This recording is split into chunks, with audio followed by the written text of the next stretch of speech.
Vamos então começar com o capítulo 12. Se Deus nos permitir, chegaremos ao versículo 21. E uma das ideias principais desta parte de Mateus é exatamente a questão do sábado, a guarda do sábado. E o que acontece é que,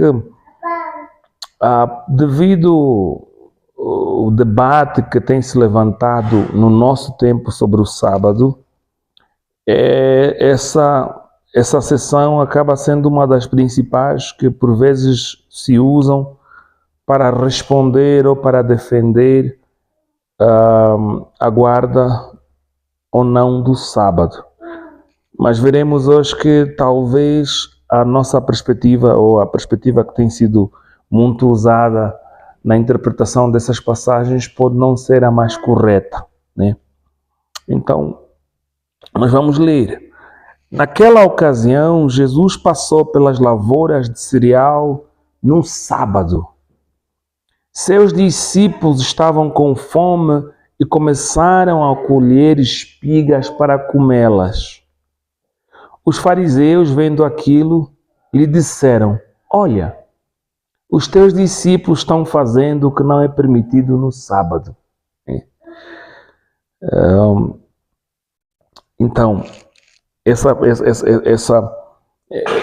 dois versos já introduzem essa situação onde, primeiro, temos essa ideia do sábado bem clara aí. Segundo, temos Jesus e os seus discípulos e temos os fariseus do outro lado, né?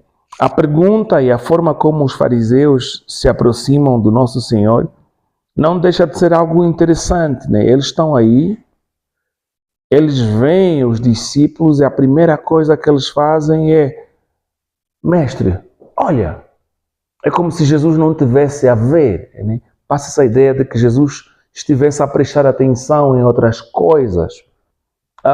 E eles aproveitam logo o momento e é como se encontramos um problema com você e os teus discípulos. Quando nós nos lembramos das passagens anteriores que nós fomos estudando, vemos que os fariseus, de alguma forma, estavam sempre à busca de um problema com Jesus. Aqui já o problema é introduzido a partir dos discípulos.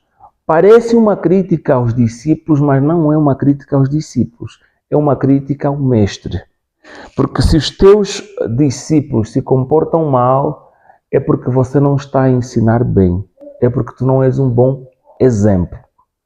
Vamos nos lembrar que a ideia de ser discípulo é estar sob a disciplina de. Se os seus discípulos são indisciplinados, é porque a tua disciplina não é boa. A ideia é essa. Isso é um ataque à integridade de mestre, de professor da lei de Jesus, e também é automaticamente um ataque à honra do próprio professor Jesus, né? Então, e quando nós olhamos para isso, a tendência mais imediata que nos vem é: olha, aqui vamos ter uma situação onde Jesus vai tratar sobre a guarda ou não do sábado. Se a pessoa for um adventista, vai dizer: para aqui os que não são adventistas vão interpretar mal essa passagem e vão ter dificuldades em defender a sua prática de não guardar o sábado. E aqueles que não guardam o sábado vão dizer: ok, aqui vamos encontrar uma passagem que vai nos dar a legitimidade para não guardar o sábado. Mas, como eu disse no início, talvez a ideia não é bem essa. Nós vamos ler em Mateus 9, 14, indo um pouquinho para trás. Então chegaram ao pé dele os discípulos de João, dizendo: Porque jejuamos nós e os fariseus muitas vezes, e os teus discípulos não jejuam. Os discípulos de João Batista também já se aproximaram de Jesus, inquietos pela forma de comer dos discípulos de Jesus. Não é a primeira vez. E Mateus, de alguma forma, está a nos mostrar essas diferenças entre Jesus, os seus discípulos e os outros mestres e os seus discípulos. Os fariseus tinham a sua própria escola, com os seus próprios membros. João Batista também era um mestre e tinha seus próprios discípulos, a sua própria disciplina. E aqui em Mateus 9, que nós acabamos de ler, vemos que a disciplina dos discípulos de João Batista também contrastava com a disciplina dos discípulos de Jesus. Eles, naquela questão do jejum, eram mais parecidos com os fariseus. Um pouquinho à frente, em Mateus 15, versículo 2 a 3, nós vamos ler: porque transgridem os teus discípulos a tradição dos anciãos, pois não lavam as mãos quando comem pão. Ele, porém, respondendo, disse-lhes: porque transgredi vós também o mandamento de Deus pela vossa tradição. Quer dizer que a questão da forma de comer, da forma de proceder dos discípulos, vai ser um problema que o livro de Mateus não deixa escapar. Ele vai prestar atenção e vai nos apresentar. Havia uma diferença no nosso proceder como discípulos do Mestre em relação às outras escolas. E eu queria já aqui propor que a questão do sábado, que vai ser apresentado aqui, também cai na mesma categoria. A forma como os fariseus entendiam o sábado não é a forma como Jesus entende e interpreta o sábado. E é essa a questão principal aqui. Não é tanto se pode-se guardar ou não, mas é mais a forma de guardar o sábado que era o debate nesse contexto. Nós que estamos a conversar sobre isso agora, vamos falar sobre o sábado num contexto diferente do contexto de Jesus. Lembramos que o Velho Testamento termina na cruz. Então, antes disso, o que nós estamos a viver, que estamos a acompanhar deste relato, ainda se insere no Velho Testamento, né? Então, fica naturalmente difícil pensarmos num Jesus que tivesse a ensinar: olha, parem de guardar o sábado aí para os judeus. A questão não é parar ou não guardar o sábado nesse contexto. A questão é como, quando e quais são as circunstâncias em que se podem fazer certas coisas no sábado. É essa a discussão aqui. No verso 3, nós lemos: ele respondeu. Por quê? Como já temos falado no tema de honra e desonra, essa crítica que os fariseus fazem a Jesus é um desafio contra ele. E ele responde ao desafio. Ele respondeu: vocês não leram o que fez Davi quando ele e seus companheiros estavam com fome? Essa pergunta do nosso Senhor Jesus é um desafio, é uma crítica àqueles que vieram desafiar. Vocês acham que conhecem a forma correta de guardar o sábado, mas vocês não leram o que fez Davi quando ele e seus companheiros estavam com fome? Aí você, se fosses um fariseu, tinhas que dizer: ou leste ou não leste. Mas a verdade é que a pergunta do nosso Senhor Jesus não é só se você leu, é se você entendeu. Quer dizer, vocês não entenderam. Quer dizer, vocês passaram pela lei, mas não entenderam as coisas. Não sabem que o que Davi fez quando ele e seus companheiros estavam com fome? E ele diz: ele entrou na casa, ele explica, já que vocês não sabem, vou vos explicar.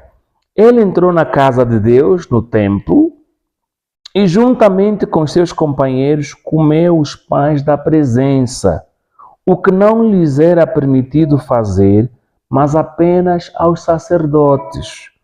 Isso nós podemos encontrar em 1 Samuel 21, de 1 a 6. Então, lá no Velho Testamento, vamos ver essa narrativa de Davi, que estava a fugir à perseguição de Saul e vai acabar chegando até o templo. E ele vai pedir alguma coisa para comer e o sacerdote vai dizer: a única coisa que nós temos aqui é o pão sagrado, o pão consagrado. Mas a compreensão, a interpretação do sacerdote é que naquela circunstância Davi podia comer do pão, tanto ele como as pessoas que estavam com ele, né? Então, e aí a pergunta naturalmente é, Jesus está a dizer assim, se Davi e os seus companheiros que estavam numa missão com fome tiveram acesso ao pão sagrado, pense ainda quem sou eu e os meus discípulos numa missão tendo fome que não podemos comer no sábado. Ele está a criar esse argumento, né?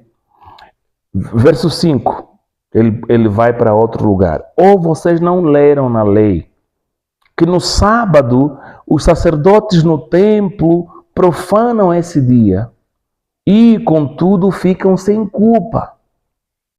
Se nós lermos aí em Números 28, de 9 a 10, ou 1 Crônicas 9, versículo 32, vamos ver que os mandamentos que a lei apresentava no Velho Testamento tinham algumas exceções. A lei mandava que o povo guardasse o sábado, mas a mesma lei mandava que os sacerdotes e os levitas trabalhassem no sábado. É aí onde está a situação. Espera aí, então não é que temos que guardar o sábado totalmente, sem nenhuma exceção? E Jesus está a mostrar, usando as Escrituras, não a tradição, não a laca dos fariseus ou dos saduceus, não.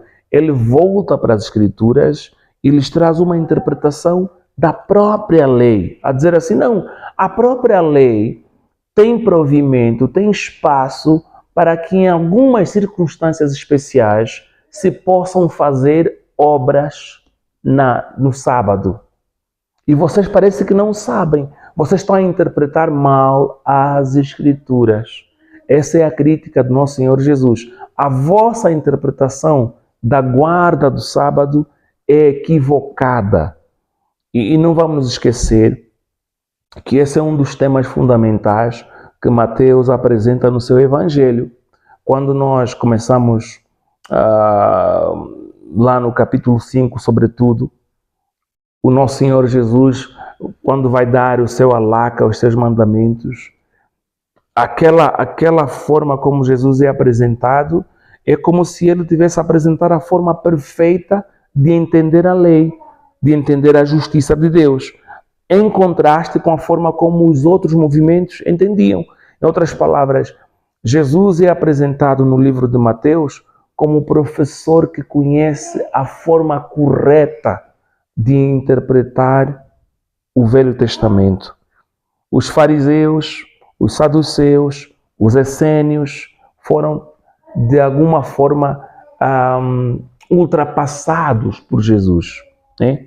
Então é o mesmo tema que Mateus está a apresentar aqui em relação ao nosso Senhor. É dizer assim, eles não entendiam bem a guarda do sábado e por essa razão é que foram confrontar a Jesus e os discípulos de Jesus porque estavam a comer as espigas no sábado. No verso 6, ele vai fazer uma afirmação que vai trazer uma compreensão mais clara dessas perguntas que ele fez. Ele diz, eu lhes digo que aqui está o que é maior do que o templo. É muito interessante isso, porque Davi foi ao templo com fome e teve acesso ao pão sagrado. Segundo a lei, os sacerdotes e os levitas que trabalhavam no templo podiam trabalhar no sábado. E para Jesus, Era o templo que tinha maior relevância em termos de autoridade espiritual. Nós vamos ler, por exemplo, em Mateus 23, de 16 a 19, né? Nós lemos: ai de vós, condutores cegos, pois que dizeis, qualquer que jurar pelo templo, isso nada é, mas o que jurar pelo ouro do templo, esse é devedor. Insensatos e cegos, pois qual é maior, o ouro ou o templo que santifica o ouro?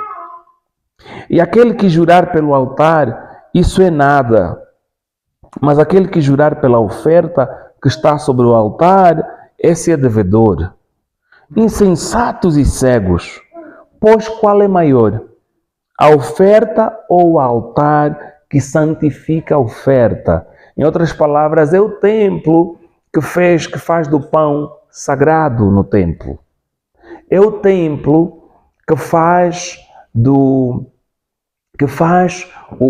sacerdote e o levita isentos de guardar o sábado. Então é o templo que é a autoridade.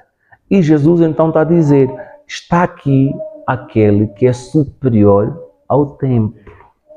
Se é o templo que isentou Davi, que isentou os sacerdotes e os levitas, entendam que eu sou superior que o templo. Quer dizer, uma coisa muito difícil de imaginar na cabeça de um fariseu, né? Enquanto que a forma como o nosso Senhor Jesus interpretou o Velho Testamento, no caso de Davi e no caso dos fariseus e saduceus, não era algo difícil destes fariseus entender. Mas a conclusão que ele faz é tão dura quanto fácil eles entenderem o raciocínio. Facilmente entenderam como Jesus pensou, mas dificilmente aceitaram porque chocava com toda a estrutura de forma deles de pensar sobre o Velho Testamento e sobre o lugar mais sagrado. Jerusalém era entendida como a Terra Santa, por quê? Porque é lá onde estava o templo. Toda a vida do judeu estava centrada no templo. Todas as cerimônias do Velho Testamento estavam centradas no templo. É no templo que se faziam os sacrifícios para o perdão dos pecados, para a purificação. Todo aquele ritual ia para o templo. E Jesus está a dizer assim, está aqui aquele que é superior ao templo. Não podia ser um pensamento fácil de encaixar na mente dos fariseus, né? Então, é interessante nós pararmos um pouco para ver o seguinte, que para Jesus, a forma de guardar ou não o sábado passa por identificar quem é a pessoa envolvida. Não basta simplesmente dizer, todos guardem o sábado. A questão é, quem é a pessoa e qual é a circunstância? Essa é mais ou menos a resposta que Jesus está a dar. Não, se você entender quem eu sou e qual é a circunstância em que eu me encontro, a própria lei me isenta de guardar o sábado nesse momento, nesse contexto. É o que vocês não estão a perceber. Uma coisa muito interessante. Em 2 Coríntios 3, de 3 a 9, nós vamos ler. Porque já é manifesto que vós sois a carta de Cristo. Isso já é no contexto do Novo Testamento. Ministrada por nós, escrita, não com tinta, mas com o Espírito de Deus, não em tábuas de pedra, mas nas tábuas de carne do coração. E é por Cristo que temos tal confiança em Deus. Não que sejamos capazes por nós de pensar alguma coisa como de nós mesmos, mas a nossa capacidade vem de Deus, o qual nos fez também capazes de ser ministros de um novo testamento, não da letra, mas do espírito, porque a letra mata e o espírito vivifica. E se o ministério da morte, gravado com letras em pedras, veio em glória, de maneira que os filhos de Israel não podiam fitar os olhos na face de Moisés, por causa da glória do seu rosto, a qual era transitória, como não será de maior glória o ministério do Espírito? Porque se o ministério da condenação foi glorioso, muito mais excederá em glória o ministério da justiça.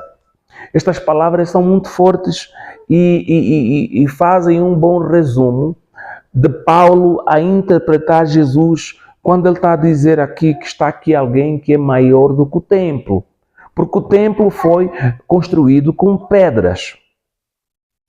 E a lei e os 10 mandamentos foram escritos em pedras.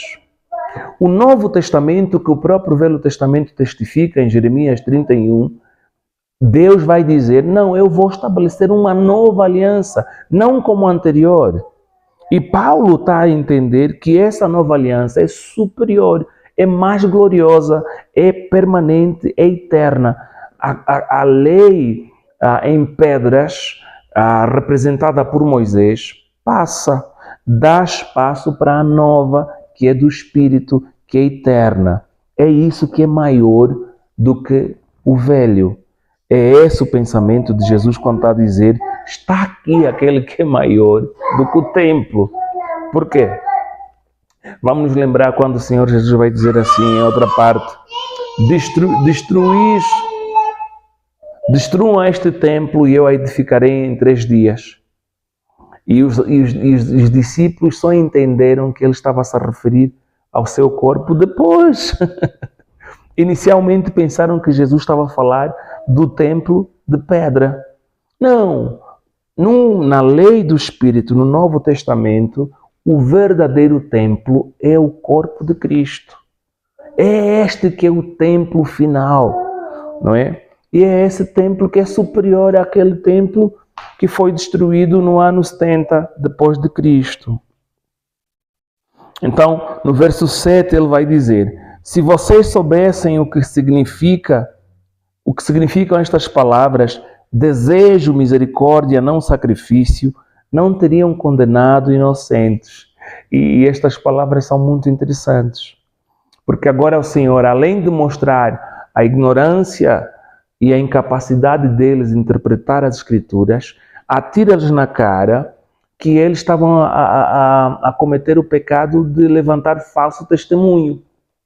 Você está a condenar os inocentes. Os meus discípulos que estão a comer espigas no sábado são inocentes e vocês estão a lhes acusar, a levantar falso testemunho. É contrário à lei. Quer dizer, primeiro, vocês não conhecem a lei e por não conhecerem a lei, vocês estão a transgredir a lei. Quer dizer, Jesus lhes revirou a mesa, do tipo, eles vieram apontar o dedo, você está mal, e Jesus mostrou, não, quem está mal são vocês. Vocês é que não estão a entender bem as coisas. Se vocês se lembrassem, essas palavras que o Senhor Jesus fala aqui no verso 7, é uma referência de Oséias 6, versículo 6. O contexto aí em Oséias 6, onde Deus vai dizer desejo misericórdia e não sacrifícios, era em que o Senhor está, através de Oséias, está a lançar na face dos judeus e dos israelitas a infidelidade deles. Eles eram pessoas muito religiosas no sentido que continuavam a levar sacrifícios e a cumprir festividades e rituais e etc. Mas na prática, na vida que eles levavam, eram injustos para com os pobres. Eles, inclusive, alguns dos próprios levitas, sacerdotes, eram criminosos e atacavam pessoas para roubar. Imagina só, até esse grupo especial que tinha a missão de pastorear o povo de Israel, levitas, sacerdotes, tinha gatunos e assassinos no meio destes. Então, Deus lá em Oséias vai dizer assim: eu quero misericórdia, não sacrifícios. Estou cansado de vocês me queimarem holocaustos, guardarem sábado, fazerem várias coisas, mas no vosso dia a dia, o vosso procedimento é impuro. Em outras palavras, há uma hierarquia de coisas que agradam a Deus segundo a lei. E esse povo religioso dedicado, os fariseus, estavam a dar primazia às coisas que aos olhos de Deus não são prioritárias. Quer dizer, que se configura numa hipocrisia. Deus quer que você seja misericordioso e justo. Você não é misericordioso, não é justo. Não tens compaixão do teu próximo, como já vimos em outras partes do livro de Mateus, e veremos ainda mais. Os fariseus apresentados como aqueles que não tinham compaixão dos pecadores, dos cobradores de taxa. Porque eles apontaram o dedo a Jesus dizendo que ele come com pecadores e com cobradores de taxa, sem entender que Jesus estava a chamar esse povo ao arrependimento, que o plano de Deus é que o pecador se arrependa, que ouça a verdade e se volte a Deus. Deus envia o nosso Senhor Jesus como esse doutor que veio para curar os doentes. Ele não veio para condenar, ele veio para salvar. E só um coração sem misericórdia é que não conseguia perceber a missão de Jesus. Por isso é que ele também vai lhes lançar na cara. Não, o doutor, aqueles que estão bem não precisam de doutores. O doutor é para aqueles que estão doentes. Eu vim para chamar os pecadores ao arrependimento. Então aí também estamos a ver uma forma de Jesus apresentar esse grupo como pessoas sem misericórdia, mas zelosos em fazer sacrifícios, zelosos em dar dízimo, zelosos em sacrificar ovelhas e cumprir todo aquele sistema ritualístico. Eles tinham aquele foco, mas o coração não tinha misericórdia. E a misericórdia é fundamental porque representa a característica fundamental de Deus. Deus, quando se apresenta diante de Moisés, lá em Êxodo 34, vamos ver essa apresentação, o descobrimento, o autodescobrimento de Deus para Moisés. Ele vai dizer assim: Deus misericordioso, que manifesta a misericórdia, que perdoa pecado, transgressão, iniquidade. Já falamos um pouquinho dessa passagem. É isso que Deus é. E se você não concorda com o caráter de Deus, como é que tu vais andar com Deus? Se Deus é misericordioso e você é rancoroso, como é que vão andar juntos? Se Deus é verdadeiro e você é mentiroso, como é que vão andar juntos? Então é isso que o Senhor Jesus lhes lança aqui. Em outras palavras, lembrem-se da crítica de Deus no profeta Oséias. Vocês são a mesma espécie de pessoas, preocupados em coisas secundárias, mas no coração não tem amor. Esse é o vosso pecado grande, né? Então, é muito interessante isso. No verso 8, ele diz: pois o Filho do Homem é Senhor do sábado. É muito interessante esse versículo, por quê? Porque pensem no seguinte: se nós falarmos que o Filho do Homem é Senhor do sábado, não é igual se alguém dizer o Filho do Senhor é o Senhor do sábado. Deixa eu repetir. Uma coisa é dizer: o Filho do Homem é Senhor do sábado. A outra coisa é dizer: o Filho do Homem é o Senhor do sábado. Perceberam? Deixa eu repetir. O Filho do Homem, aqui diz, é Senhor do sábado. Não diz o Filho do Homem é o Senhor do sábado. deixa tentar abrir um pouquinho essa parte. Se nós falarmos o Filho do Homem é o Senhor do sábado, estaríamos mais ou menos a passar a seguinte ideia. O sábado tem um Senhor. Este Senhor é Jesus. Essa visão de que Jesus é o Senhor do sábado, é o Senhor do sábado, seria que este sábado, na sua autoridade, no seu poder, tem como base Jesus. Se nós falarmos Jesus é Senhor do sábado, como está escrito, estaríamos a dizer que Jesus está acima do sábado. Não é a mesma coisa. Tá vendo? O Senhor do sábado não é igual a Senhor do sábado.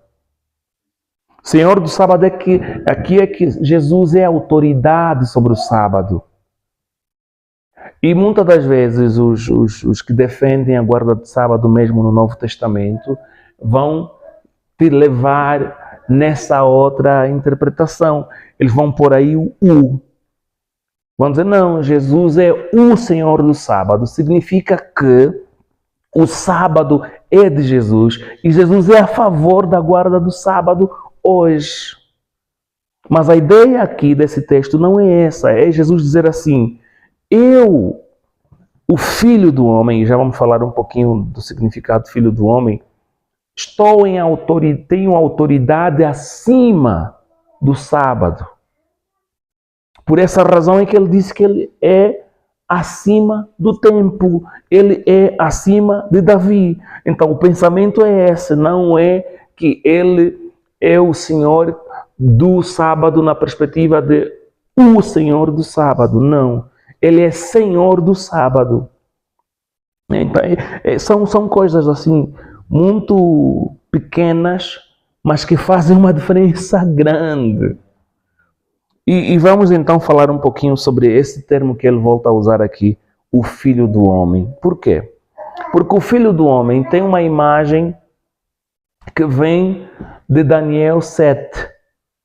Lá em Daniel 7, o Filho do Homem é um ser divino. É aquele ser que, não sei se poderíamos ler, só para... Porque há sempre quem poderá não estar a pegar bem esse fio. Então vamos só lá em Daniel 7, muito rápido, para vermos o pensamento do Filho do Homem. Daniel 7. Ok. A visão que Daniel teve, vamos começar no verso 9. Continuei olhando até que foram postos uns tronos, e um ancião bem idoso se assentou. A sua veste era branca como a neve, e o cabelo da sua cabeça como lã puríssima. O seu trono era de chamas de fogo, e as rodas dele eram fogo ardente. Um rio de fogo manava e saía diante dele. Milhares de milhares o serviam, e milhares de milhares estavam diante dele. Ele se assentou para julgar, e os livros foram abertos. Então continuei olhando por causa das palavras arrogantes que o chifre proferia. Fiquei olhando até que o animal foi morto e o seu corpo destruído. Ele foi entregue para ser queimado pelo fogo. Quanto aos outros animais, o domínio lhes foi tirado, porém lhes foi permitido continuar com vida por um período de tempo. Eu estava olhando nas minhas visões noturnas e vi que alguém parecido com Filho de Homem vinha nas nuvens do céu. Ele se dirigiu ao ancião bem idoso e a ele foi levado. E foi-lhe dado domínio e glória e um reino para que todos os povos, nações e línguas o servissem. O seu domínio é um domínio eterno que não passará, e o seu reino é tal que não será destruído. Este é o reino do Filho do Homem. É este que é Senhor até do sábado. Não é o Senhor do sábado, ele é Senhor do sábado. Ele é acima do sábado, tal como ele é acima do templo. E o templo aqui acaba sendo o foco da crítica do Nosso Senhor. Por quê? Porque é por causa do templo que os sacerdotes e os levitas podiam trabalhar no sábado. E se Jesus é acima do templo, acabou. É por causa do templo que o pão no templo era sagrado. E ainda assim, os sacerdotes do Velho Testamento perceberam que Davi, na situação em que se encontrava, porque era Davi, podia comer do pão sagrado que era proibido ao pessoal comum. Então, Jesus, naturalmente, é o mais incomum que nós podemos entender. Então, essa interpretação que alguns que defendem o sábado gostam de tentar trazer, não colhe se nós lermos o texto com calma, não colhe. Então, é muito interessante isso. O sábado era também um sinal, e precisamos entender o sábado no seu contexto histórico, né? Muitas das vezes as pessoas que tentam insistir na guarda do sábado não conseguem fazer o enquadramento cultural da prática. O que acontece um dos elementos interessantes sobre o sábado? Quando o povo estava no Egito, trabalhava de forma escrava. E não existia no Egito nenhum dia de descanso. Na verdade, todos os povos pagãos não tinham dia de descanso. Algumas pessoas já terão ouvido um argumento assim: não, no passado o domingo era um dia consagrado para a adoração do sol. Nunca ouviram falar desse argumento? Não tem respaldo histórico nenhum, porque nenhum povo tinha um dia que separava para descansar. O conceito de descanso é judeu. Atenção, eles no Egito não tinham dia de descanso, coisa nenhuma, trabalhavam tipo máquina todos os dias.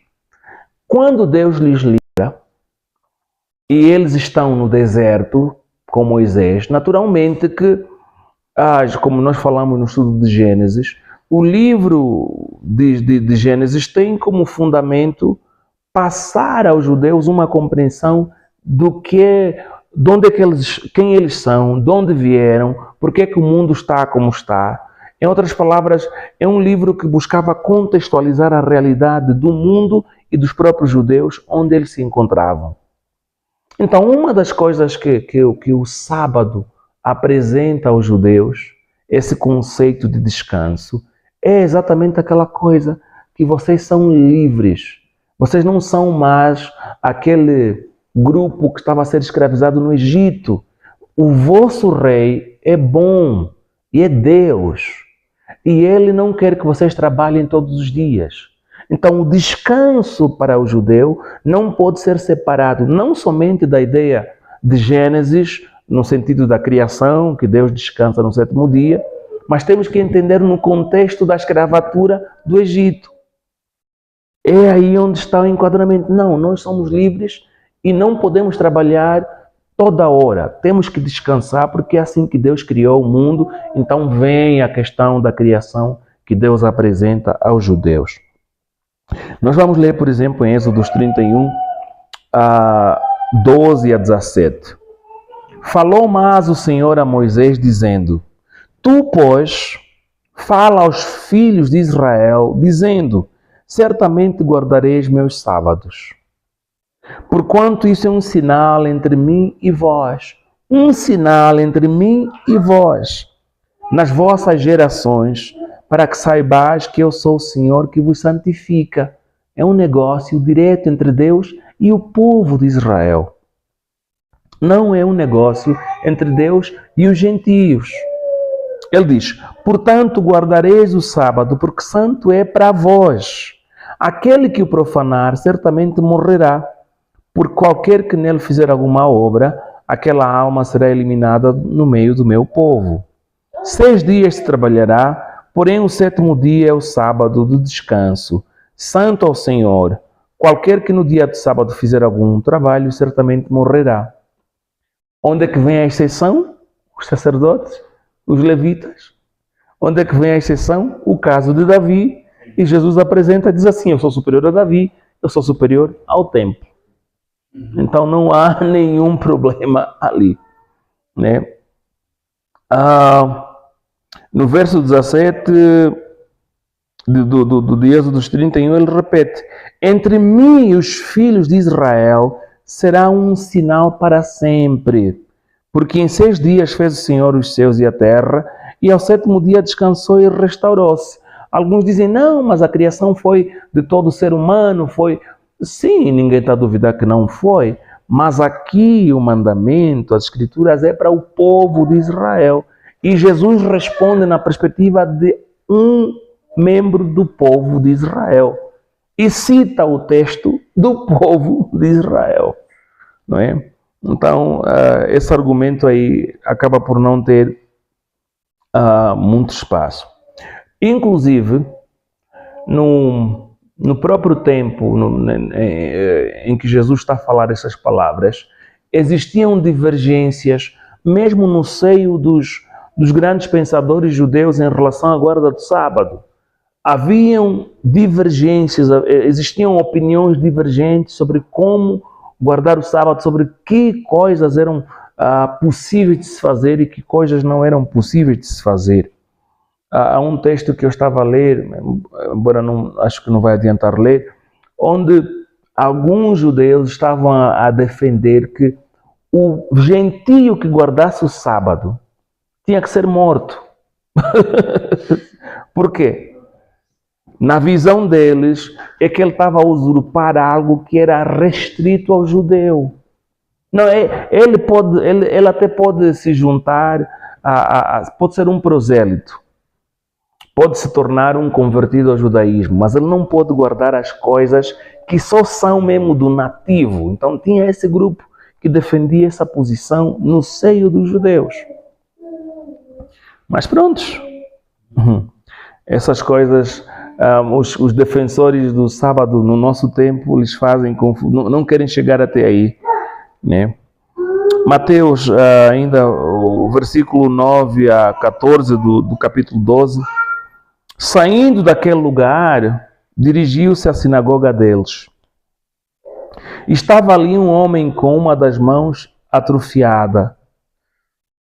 Procurando um motivo para acusar Jesus, eles lhe perguntaram: é permitido curar no sábado? Já falamos dessa característica do Evangelho de Mateus. Mateus junta os temas, os assuntos em temas. Se nós formos ler em Marcos e em Lucas, vamos ver que essas histórias, algumas acontecem em lugares diferentes.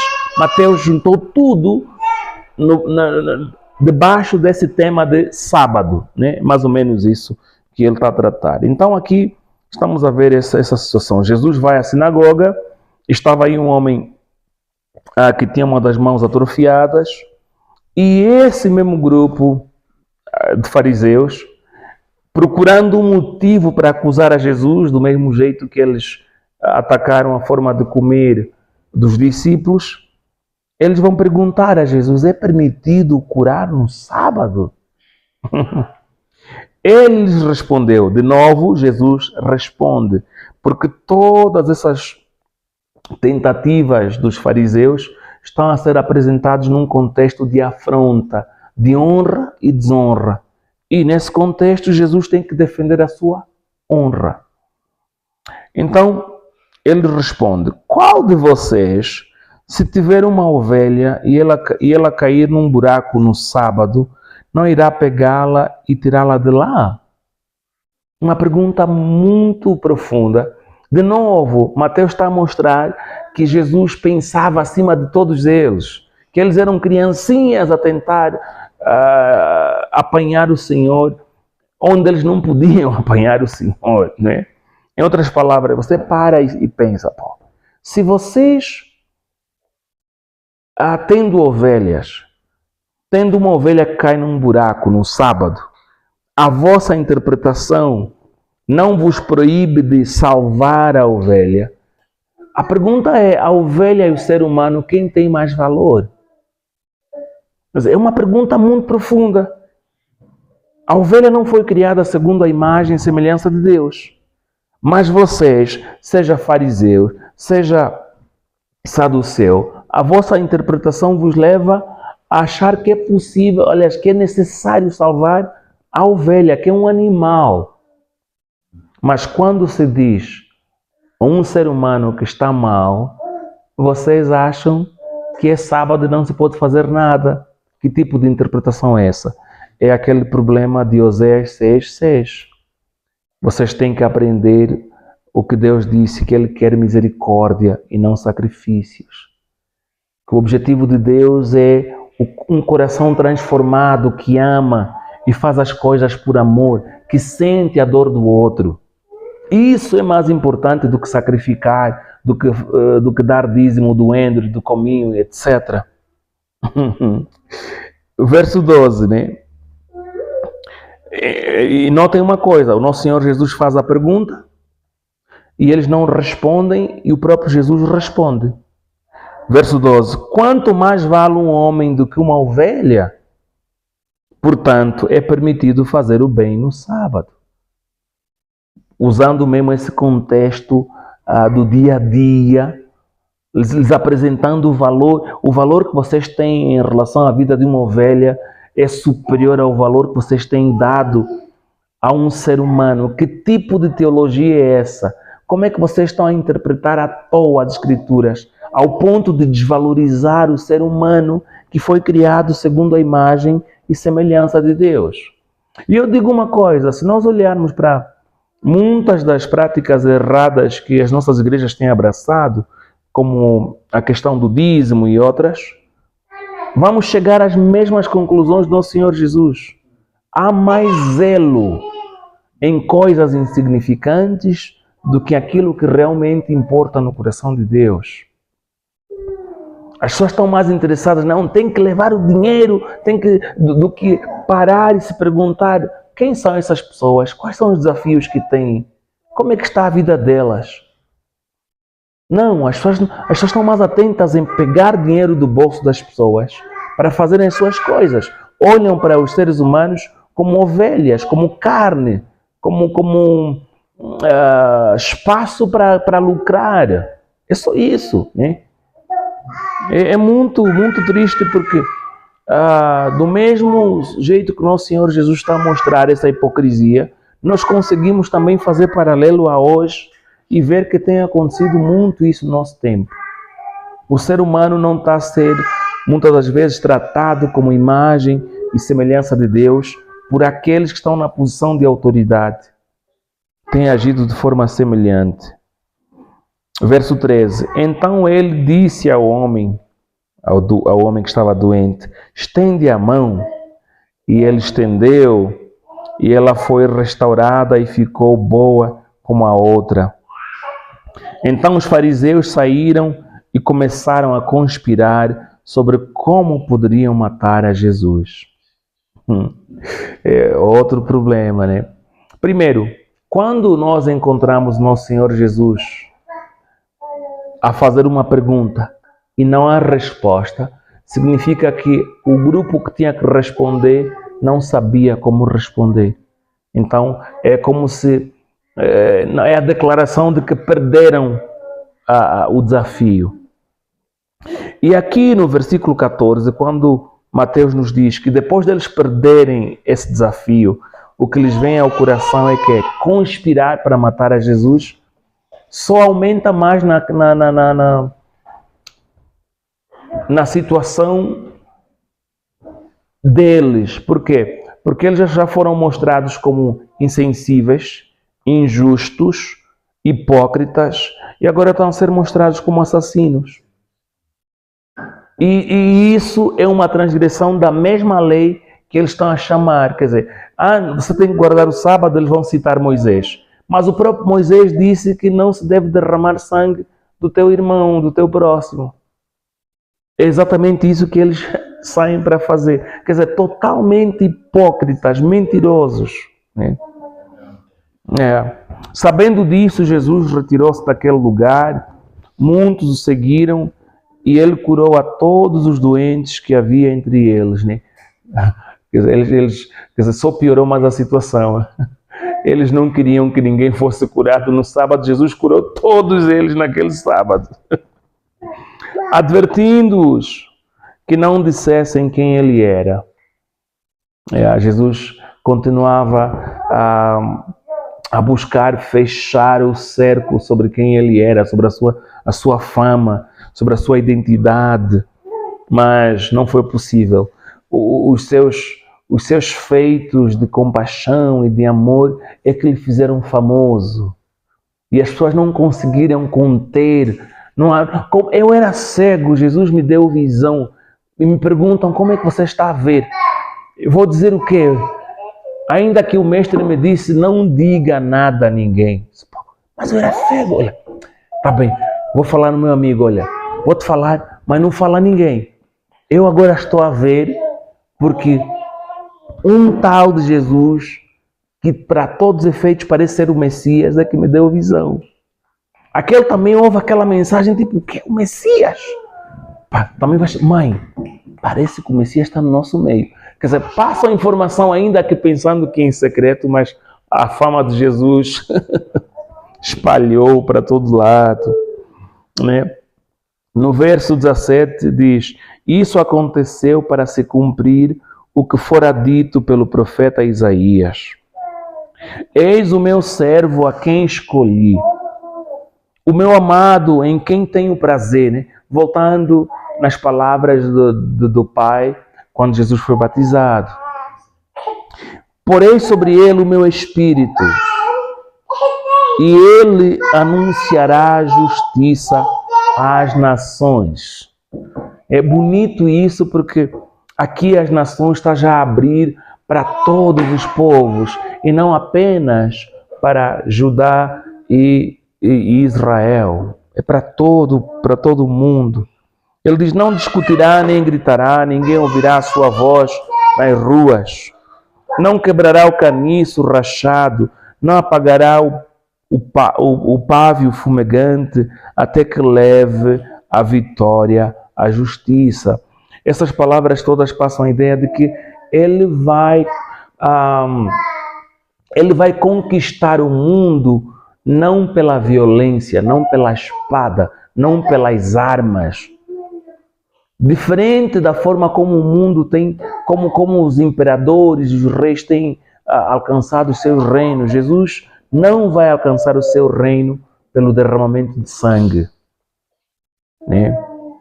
Isso, ele é o rei da paz. E é na paz, é no amor que ele vai estabelecer o seu reino. Ele diz no verso 21, em seu nome as nações porão sua esperança. Isso encontramos em Isaías 42. Aqui o verso 21, que é o último da nossa meditação hoje, acho ser o ponto mais alto aqui das palavras que Mateus está a nos apresentar, citando Isaías 42, de 1 a 4. Em seu nome as nações porão a sua esperança.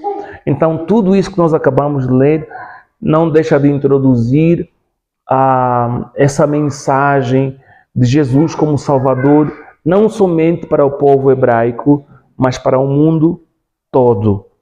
E que todos nós, das nossas várias tribos, dos nossos vários países, temos agora em quem confiar, em quem esperar, né? E essa é uma parte fundamental daquilo que nós chamamos Evangelho ou Boa Nova, né? Então, por hoje, paramos por aqui. Que Deus nos abençoe.